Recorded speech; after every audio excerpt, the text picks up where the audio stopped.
মুখ্যমন্ত্রী মমতা বন্দ্যোপাধ্যায় আছেন, আপনার বাবা দাদাদের কবরস্থান রক্ষা করার দায়িত্ব যেমন আপনাদের তেমন আমাদের সকলের। ওয়াকফ সম্পত্তি কারোর বাপের সম্পত্তি নয়। ওয়াকফ সম্পত্তি একটা সম্প্রদায়ের সম্পত্তির দিকে যদি কেউ চোখ তুলে তাকায় তার চোখ যেমন উগড়ে নেবেন, হাত তেমন ভেঙে দেবেন। जी हाँ, ये हैं टीएमसी के सांसद बापी हलधर, जिनकी भाषा कतई ऐसा नहीं कहा जा सकता कि एक सांसद की हो सकती है जो कि देश की सबसे बड़ी पंचायत में बैठता हो। ऐसा इसलिए क्योंकि वही जहां से ये आते हैं उसी राज्य का मुर्शिदाबाद बीते कई दिनों से लगातार तनाव में बना हुआ है। वहां पर इसी कानून को लेकर के बाकायदा उपद्रव हुआ, हिंसा हुई, आगजनी हुई और पथराव के बाद हत्याएं हुई। 3 लोगों की मौत हुई, कई लोग अस्पताल में भर्ती हैं, सिपाही तक घायल हुए, अधिकारी तक घायल हुए और तमाम लोगों की संपत्तियां बर्बाद हो गई, गाड़ियां जला दी गईं, घरों में घुस करके तांडव मचाया गया। लेकिन उसी राज्य का एक सांसद ऐसी भाषा बोल रहा है, मरने मारने और काटने की, आंख निकालने और आंख फोड़ने की बात कर रहा है। तो आप जरा सोचिए कि प्रदेश के हालात क्या होंगे। दरअसल इनका नाम है बापी हलधर।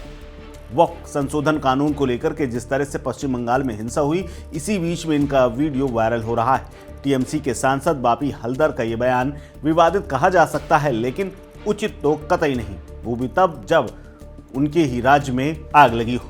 उनका ये बयान ऐसे वक्त में आया है जब वक्फ को लेकर के हर जगह आंदोलन हो रहे हैं और हिंसा हो रही है।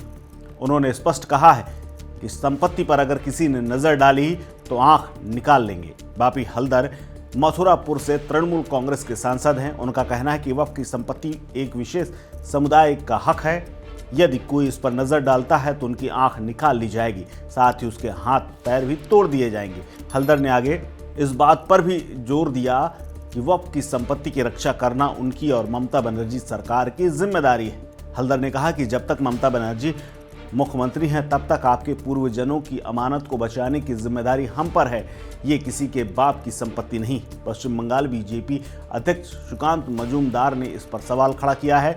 उन्होंने कहा कि आखिर राज्य की पुलिस हलधर के खिलाफ क्या कार्रवाई कर रही है। उन्होंने कहा कि मुर्शिदाबाद से हिंदुओं को पलायन करने के लिए मजबूर होना पड़ रहा है और यहाँ कट्टरपंथी चाहते हैं कि हिंदुओं का अस्तित्व ही मिटा दिया जाए। बता दें कि मुर्शिदाबाद के सूती, धुलियान, शमशेरगंज और जंगीपुरा में हिंसा हुई थी। अलग अलग हिंसा के दौरान 3 लोगों की जान चली गई, जबकि कई लोग घायल हैं। इस पूरी हिंसा की वारदात को बहुत ही सुनियोजित ढंग से अंजाम दिया गया। एक तरफ जुमे की नमाज के बाद मस्जिद से बाहर निकले हुए लोग जहां पर पुलिस से भिड़े हुए थे, वहीं दूसरी तरफ करीब 10 किलोमीटर दूर वहां पर हिंसा फैला दी गई और आगजनी हुई, जिसमें बड़ा नुकसान हुआ है। हालांकि अब इस पूरे मसले को लेकर के राजनीति भी तेज हो गई है।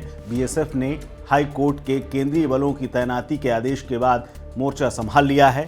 दरअसल शुक्रवार को पश्चिम बंगाल के कई जिलों में प्रदर्शन हुआ था, लेकिन इसी प्रदर्शन के दौरान मुर्शिदाबाद, दक्षिण 24 परगना, हुगली और मालदा जैसे शहरों में हिंसा ने रूप ले लिया। 3 लोगों की मौत हो गई, साथ ही कई पुलिसकर्मी घायल हो गए, जिसके बाद प्रशासन के द्वारा इन इलाकों में सख्ती बढ़ा दी गई है और पुलिस तैनात कर दी गई है। इस घटना के बाद से अब तक करीब 150 से ज़्यादा लोग गिरफ्तार किए जा चुके हैं और हिंसा में कम से कम 18 से ज़्यादा लोग घायल हुए हैं और कई मकान, वाहनों में आग लगा दी गई थी, जिसके बाद वो खाक हो गए हैं। लेकिन इसी बीच में हलधर का बयान अपने आप में कई सवाल खड़े करता है कि आखिर ये सरकारें और ऐसे राजनेता चाहते क्या हैं।